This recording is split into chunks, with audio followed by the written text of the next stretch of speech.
जिसको आप देखकर आकर्षित हो रहे हो, उसी वस्तु को भोगने वाला किसी और वस्तु की तरफ देख रहा है, क्योंकि वहां उसको तृप्ति ही नहीं मिली, क्योंकि है ही नहीं।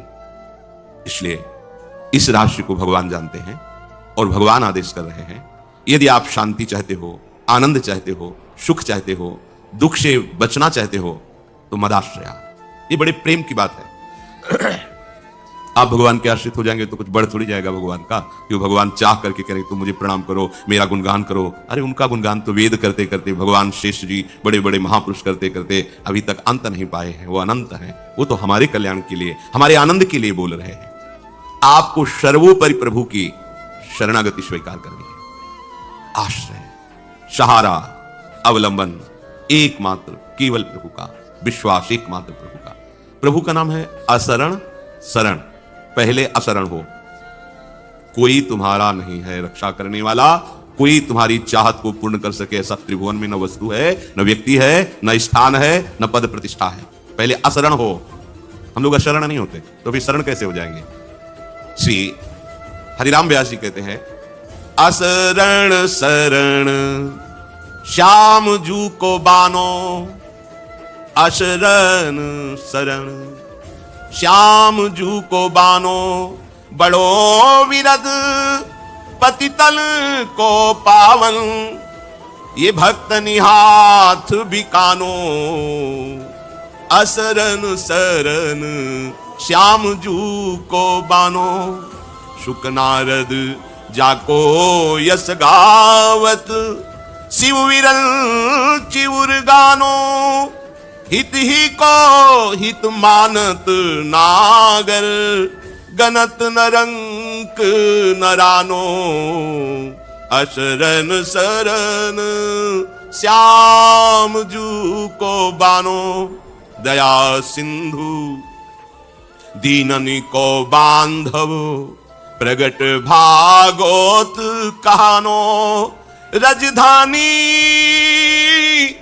श्री वृंदावन जाको, लोक चतुर्दश थानो, ऐसे ठाकुर को हो सेवक, कैसे और ही मानो, व्यास कलंक लगे तो जननी, जो न पितही पहचानो, असरन शरण श्याम जू को बानो।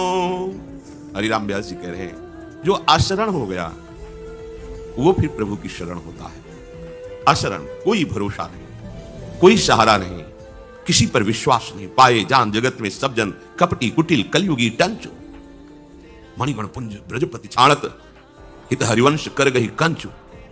ये जगत का आश्रय कांच का आश्रय है, प्रभु का आश्रय मणिगण पुंज है, आनंद समुद्र है। पहले तो अशरण होना, हाथ तभी दोनों उठते हैं जब कुछ पकड़े नहीं रहते, कोई बल नहीं होता, तब ये जो मुद्रा है आत्मसमर्पण मुद्रा है। लोक में भी पता है, कोई भी जब ऐसे कर देता है तो इसका मतलब होता है अब ये पूर्ण रूप से असमर्थ हो गया है, तब ऐसे होता है। घुटने टेक कर ऐसे कर देने का मतलब है खत्म, अस्तित्व खत्म। अस्तित्व मिटाना भक्ति में यही साधना का फल है। तो देखो, हम आश्रय लिए हुए बहुत जनों का, इसलिए हमारी शरणागति पूर्ण नहीं हो रही है। कोई आश्रय नहीं, अंदर से देखो, ये कोई आश्रय जो पकड़ो छोड़ो, ये आपने पकड़ा है, आपको छोड़ना पड़ेगा। ये सोचो कि कोई आशीर्वाद दे देगा तो छूट जाएगा, नहीं। आपने पकड़ा है, सत्संग से आपको बल मिलेगा, छोड़ना आपको होगा। जो किसी का भी आश्रय नहीं लेकर प्रभु की तरफ चल पड़ता है, प्रभु उसके हाथ में अपने को दे देते हैं, बिकानो, बिक जाते हैं। वो इतने महाप्रेमी हैं। बड़ो विरद, इनका बहुत बड़ा प्रण है ये, कि जो अन्य आश्रयों का त्याग कर इनकी शरण में आ जाता है, चाहे जितना बड़ा पापी क्यों न हो, हिंसक हो, पातिकी हो, शास्त्रद्रोही, कैसा भी अपराधी हो, भगवान का प्रण है कि उसे पावन कर देते हैं, उसे महात्मा बना देते हैं, और ऐसा उसके पीछे पीछे डुलने लगते हैं, ऐसा बना देते हैं। ये हमारे प्रभु का स्वभाव और प्रभाव है। जो जान गया उसको फिर और कुछ सुहाता नहीं। एक बार श्री स्वामी अखंडानंद जी ने पूज्य श्री भाई जी से कहा, बड़ी प्रसन्न मुद्रा में भाई जी विराजमान थे, कहा, भाई जी आप कोई अपने मन की एक बात कह दो। भाई जी थोड़ी देर चुप रहे और कहा, उमा राम स्वभाव जे जाना, ताहि भजन तज भावना। तो बस आंसू चलने लगे। भगवान शिव उमा से कह रहे कि हे उमा, जिसने भगवान श्री हरि का स्वभाव जान लिया वो भजन किए बिना रह ही नहीं सकता। उमा राम स्वभाव जहि जाना, ताहि भजन तज भावना। बड़ो विरद पतितन को पावन, भक्तन हाथ बिकानु। वो आश्चर्य की बात है, अनंत शक्तियों का स्वामी भक्तों के हाथ में बिक जाता है। बिका हुआ जैसा चाहे वैसा करवावे। तो भक्त तभी हुआ जब कोई चाह नहीं रह गई, तभी हरि बिक गए। इतना बड़ा बल होता है भक्तों का, जिनका यश परमहंस शिरोमणि श्री सुखदेव जी, भक्ति के आचार्य देवर्षि नारद जी, वैष्णवाचार्य भगवान शंकर और जगत को रचने वाले भगवान ब्रह्मा जी, ये सब जिनके प्रभाव को अपने हृदय में धारण करते हैं और महिमा का गान करते हुए थकते नहीं हैं, आज तक अंत नहीं पाया, वो हमारे प्रभु भक्तों के हाथ बिक जाते हैं। प्रभु हित को ही मानते हैं। आप प्रभु से अपनापन कर लिए, इससे बड़ा कोई दान नहीं, इससे बड़ी कोई तपस्या नहीं, इससे बड़ी कोई साधना नहीं। ध्यान से सुनिए, प्रभु मेरे हैं, ये आसक्ति आपके हृदय में आ गई, बहुत बड़ी बात हो गई। प्रभु अपना तन, अपना जीवन, अपने सगे संबंधी, अपना माना हुआ ऐश्वर्य, संपत्ति, मान, प्रतिष्ठा, ये सब धूल के समान। प्रभु केवल हमारे धन, प्रभु हमारी इज्जत, प्रभु हमारे जीवन, प्रभु हमारा सर्वस्व। ये बात जिसके हृदय में आ गई, प्रभु बिक जाते हैं। बहुत बड़े बड़े तपस्वी हुए हैं, बड़ी कठोर साधना करने वाले महापुरुष हुए हैं, पढ़ा है उनके चरित्रों को। महाभारत में बहुत से ऐसे अरे जटाओं में घोंसला बन गया है, चिड़ियां आकर के अंडे बच्चे जटाओं में दे रही, हाथ उठाए खड़े हैं मूर्ति की तरह। पर कहीं उनके जीवन में नहीं पाया गया कि प्रभु बिक गए इनके हाथ, ऐसा नहीं पाया गया। ये तो केवल भक्तों के जीवन में देखा जाता है। हित ही को हित मानत नागर, गनत रंक ना रानो। ये राजा है या भिखारी है, ये पवित्र है कि अपवित्र है, पापी है कि पुण्यात्मा है, विद्वान है कि मूर्ख है, ये सब भगवान नहीं देखते। बस जिसने ये मान लिया कि प्रभु मेरे, अंदर से अंदर की बात है, यही सब साधना का फल है। अगर ये ठसक आ गई, जिसे अपने लोग प्राय कहते रहते हैं, हमारे माई श्यामाजू को राज, ये बहुत बड़ी बात है, छोटी बात नहीं है। जबान की बात नहीं कह रहे, हृदय की बात कह रहे हैं। अभी हृदय में तो काम का राज्य, क्रोध का राज्य, लोभ का, मोह का, ये सब राज्य है। हम जबान से कहते हैं हमारे माई श्यामाजू को राज, और जिस समय ये बात गले से हृदय में पहुंच गई, निहाल हो जाओगे। इतनी बात ये आपको प्यारी जू का साक्षात्कार करवा देगी। बस ये बात अंदर बैठ जाए, हमारे माई श्यामाजू को राज, तो आपको दिखाई देगा कि श्यामाजू और श्री लाल जो कैसे आपको दुलार कर रहे हैं, ये आपको अनुभव में आने लगेगा। ये हृदय में आ जाए बस बात, ये हृदय की बात है। हृदय में तो बहुत कूड़ा करकट जमा है। प्रारंभ कर दिया है वाणी से कि हमारे माई श्यामाजू को राज, तो अभी अनुभव नहीं होगा। अच्छा है, अनुभव नहीं होगा। अनुभव गए जब बात हृदय में पहुंचेगी कि हमारे माई श्यामाजू को राज। अंदर दया सिंधु दीनन को बांधो, प्रगट भागवत कहानी। समस्त शास्त्रों में इनकी करुणा दया का वर्णन किया गया है। जो अभिमान रहित होकर, अन्य आश्रय रहित होकर प्रभु से अपनापन किया, प्रभु उसको घर परिवार जैसा संबंध होता है ना, वही हमारे बड़े भाई, छोटे भाई, बिल्कुल उसमें कोई प्रभुता नहीं दिखाई देती। ये हमारा ऐसे ही उसका प्रभु से संबंध हो जाता है। वो प्रभु की प्रभुता को लेकर के, अरे अखिल कोटि ब्रह्मांडों के ईश्वर महान, ऐसा मेरे कृष्ण, मेरे प्रभु, एकदम सहज बांधो, एकदम जैसे घर परिवार के जन, ऐसे प्रभु अपने महाप्रिय लगने लगते हैं, एक अपने प्रभु हो जाते हैं। ये महिमा जो प्रभु की ईश्वरीय महिमा है, ये जब तक रहती है तब तक प्रेम का प्रकाश नहीं हो पाता, क्योंकि इतने महान ईश्वर वो हमारे साथ खेले, ऐसा कैसे हो सकता है। पर यही भक्ति का चमत्कार है कि ईश्वर की ईश्वरता का विस्मरण करा दिया और जीव के जीवत्व का, और दोनों को समान करके प्रेम रंग में नचा दिया, प्रेम रंग में डुबा दिया, ईश्वर को भी और जीव को भी। ये सर्वश्रेष्ठ हरिप्रिया भक्ति का चमत्कार। इनकी राजधानी है वृंदावन। ये जो अनंत ब्रह्मांड है, ये ऑफिसें हैं, ये राजधानी है, निज महल है वृंदावन। अब देखो, कृपा करके हमको ऑफिस में नहीं रखा है, हमें निज घर में रखा है। तो बोले ऐसे ठाकुर को हो सेवक, ये ठसक, ऐसे ठाकुर को हो सेवक, कैसे और ही मानो। अब हम किसी और को नहीं मान सकते अपना, मैं ऐसे हरि का सेवक। ये गर्व होना ही चाहिए। ये गर्व परम पवित्र करने वाला है, औरों को भी और आपको भी। प्रकृति जन्य किसी भी क्रिया, वस्तु, व्यक्ति, स्थान का गर्व निंदनीय है। प्रकृति जन्य, मुझे अमुक शास्त्र कंठस्थ है, यह अभिमान होना। मुझे अमुक पद मिला हुआ है, आप जानते हैं मैं कौन हूं, मैं अमुक अमुक अमुक हूं, ये निंदनीय है, बंदनीय नहीं। प्रकृति जन्य जितना भी अभिमान है, चाहे किसी वस्तु का हो, व्यक्ति का हो, स्थान का हो, पद प्रतिष्ठा किसी का, वो त्याज्य है। और परमात्मा जन्य अभिमान ये शुद्ध है, ये परम सच्चिदानंद में है, इसे स्वीकार करना चाहिए। मैं प्रभु का, प्रभु मेरे, मैं हरि का दास, विषयों का गुलाम नहीं, प्रकृति का गुलाम नहीं, मैं प्रभु का दास। ये मैं प्रभु जहां ऐसा जुड़ा, इसमें परम पवित्रता है। और जहां ये मैं जुड़ा, मैं धनवान, मैं विद्वान, मैं रूपवान, मैं गुणवान, मैं महान, ये अपवित्र हो गया। प्रकृति जन्य चेष्टा को, शरीर को, व्यक्ति को, वस्तु को अपने अहम में बैठा लिया तो अपवित्र हो गया, यही मल है। और प्रभु को बैठा लिया अहम में, ये निर्मल है। ये जैसे प्रयागराज मामा की जब चर्चा, वो हमारे जीजा है राम जी, हम उनके साले हैं, अब हमको क्या करना है। हमारी जिज्जी जानकी जी, हमारे जीजा राम जी, अखिल कोटि ब्रह्मांडों का स्वामी, हमारा बहनोई है, हमें गिरदा लगाए बैठे रहते। कोई कहे कह रहे प्रयागदास मामा तुम तो कभी माला लिए भजन करे, माला भजन वो करे जिसके प्रभु ना हो।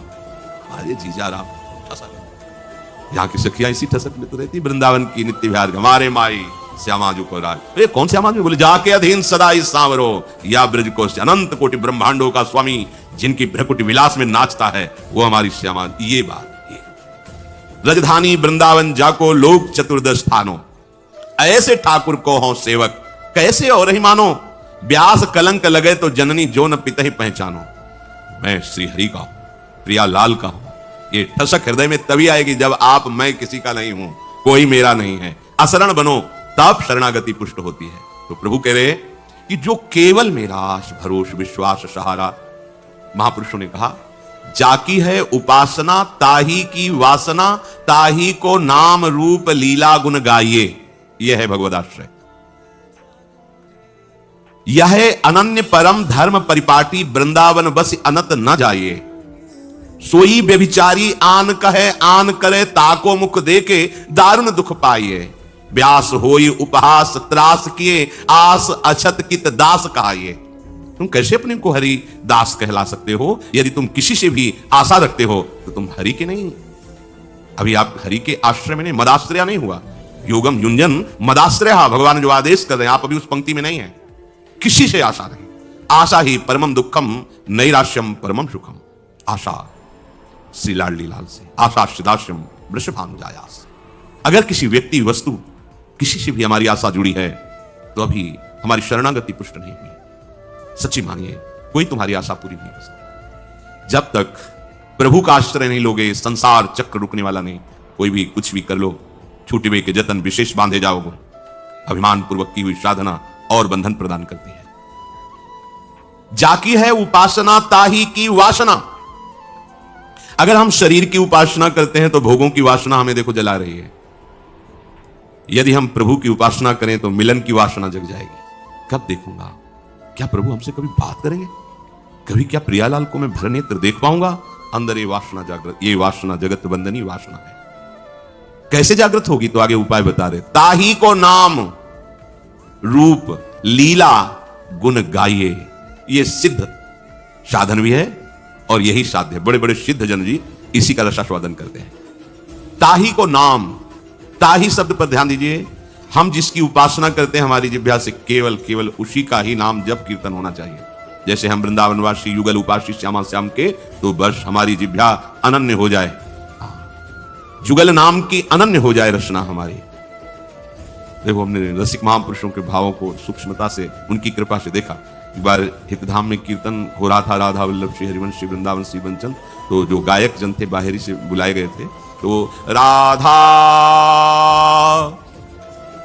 वल्लभ इतना अंतर है, वो आ गए और उसका हमें सहन नहीं होता, आप इतना बीच में अंतराय क्यों करते हैं? तो बोले आलाप लेना होता। तो बोले राधा वल्लभ श्री हरिवंश। राधा वल्लभ के बीच में अंतराय मत डालो, उनको एक साथ लो। सबके समझ में तो नहीं आएगा ना, ये बोल तो रहे कोई राधा बोल के थोड़ा अंतराय करके वल्लभ बोला, उनको सहन नहीं हुआ, आके बोले हमसे ये क्या है, इतना अंतराय क्यों करवा रहे हो नाम में? सूक्ष्मता पर, एकांत में चिंतन करने पर तब पता चलो कितनी प्रीति है प्रियालाल में, शैचरी भाव की कितनी ठसक है कि नाम के बीच का अंतराय इनको सहन नहीं हो रहा। रूप के अंतराय की तो बात जाने दो ना, राधा वल्लभ के बीच में इतना अंतराय उनको सहन नहीं हुआ, के शिकायत कर रहे हैं आप इतना सही कैसे रहे? उनसे कहा उनका आलाप लेना पड़ता है, तो उन्होंने राधा वल्लभ एक साथ बोलकर आलाप लो ना। राधा बोल करके आलाप ले रहे हो, फिर रुक जा रहे हो, फिर वल्लभ बोल रहे, आप ये सबकी समझ में नहीं आएगा। उनका कितना हृदय आसक्ति से युक्त हो चुका है, इतना दूर नाम क्यों कर दिया प्रिया और प्रीतम के बीच में अंतराय? ये सचरी भाव है। प्रगट में अंतराय नाम का नहीं सह पा रहे, तो सोचो मानसिक सेवा में, लीला में अंतराय कैसे सह पाएंगे ऐसे महापुरुष? ताही को नाम रूप लीला गुण गाइए। ये निष्ठा पकड़ो। आप वृंदावन में आकर के प्रिया प्रीतम के चरणारविंद की शरणागति लिए हैं, ये आपकी बात नहीं है। आपको प्रिया प्रीतम ने पसंद किया है। अब आप अपनी पसंद को सुहा कीजिए, आप अपनी पसंद को जला डालिए, प्रिया प्रीतम की पसंद को स्वीकार कीजिए। कितना अंतराय है उपासना में कि आप श्यामा श्याम के चरणों में जुड़कर इधर उधर भटक रहे हैं और बातें सुन रहे हैं, निंदा स्तुति कर रहे हैं। निंदा स्तुति सुन इसी में समय बर्बाद करना है क्या? अरे चुपचाप अपने आराध्य देव के नाम को पकड़ो, उनके चरणों का आश्रय लो और उनकी लीला में प्रवेश करो। आए हो, प्रभु ही तो लाए ना आपको। अगर आपने चयन किया है, आपको यह अहंकार है, तो आपकी सामर्थ्य नहीं थी कि आप यहां तक आ सके, पक्की बात। अगर आप ये बात स्वीकार करते हैं कि प्रियालाल ने स्वयं हमें स्वीकार किया है, तो फिर आपका संशय कैसा? जहां आपको जोड़ दिया, जिस नाम रूप में आसक्त हो जाओ। हरिराम व्यास जी कह रहे हैं, यही है अनन्य परम धर्म परिपाटी, यह है अनन्य मार्ग। अगर आप श्रीधाम वृंदावन का आश्रय, श्री प्रिया प्रीतम का आश्रय, उनका नाम, उनका रूप, उनकी लीला, उनके गुण के अलावा कुछ स्वीकार करते हैं, सोई व्यभिचारी आनक है। वो व्यभिचारी भक्ति में वो व्यभिचार है। अव्यभिचारिणी भक्ति भगवान को ऐसे अधीन कर लेती है जैसे पतिव्रता अपने पति को। हमारे आराध्य देव के नाम की ऐसी ठसक होनी चाहिए। सामने वाला अपने आराध्य देव का नाम ले रहा है, तो हम अपने आराध्य देव का नाम ले रहे हैं। हम अपने ही आराध्य देव की जय बोलेंगे। हमारे ही आराध्य देव सब रूपों में हैं, पक्का पता है, पर हमें गुरु जी ने जो नाम दिया बस उसी की जय बोलेंगे। उनके अनंत नामों में ये सब नाम है, पर जो गुरु मुख से मिला हुआ आराध्य देव का रूप, उनका नाम, उनकी उपासना, उसकी अनन्य निष्ठा, यह अनन्य धर्म है। यह है अनन्य परम धर्म परिपाटी। इस मार्ग में हमें चलना है। सोई व्यभिचारी आन कहे, आन करे ताको मुख देखे दारुण दुख पाइए। वो व्यभिचारी है जो अपने आराध्य किसी देव की सेवा और किसी की बात करे और कोई उपासना करे, बोले ऐसे का मुख देखना भी दुखद हो जाएगा। क्या दुखद हो जाएगा? उपासना में बाधा पड़ जाएगी, उपासना में बाधा पड़ जाएगी। हमें उन्हीं से मिलना है, उन्हीं से बात करनी है। जो इष्ट मिले और मन मिले, मिले भजन रस रीत। रसिक मंडली में या तन को नीके ढंग लगाओ, दंपति यश गाओ, हर्षाओ हित सो रीछ रिझाओ। बात समझो। हरिराम व्यास जी करे, व्यास हो उपहास, चाहे जो कुछ कर लो, यदि रसिक अनन्यों की परिपाटी मार्ग में नहीं चले तो उपहास ही होगा। हृदय का दाग नहीं जाएगा, अहंकार नहीं मिटेगा, चाहे कुछ भी करके दे।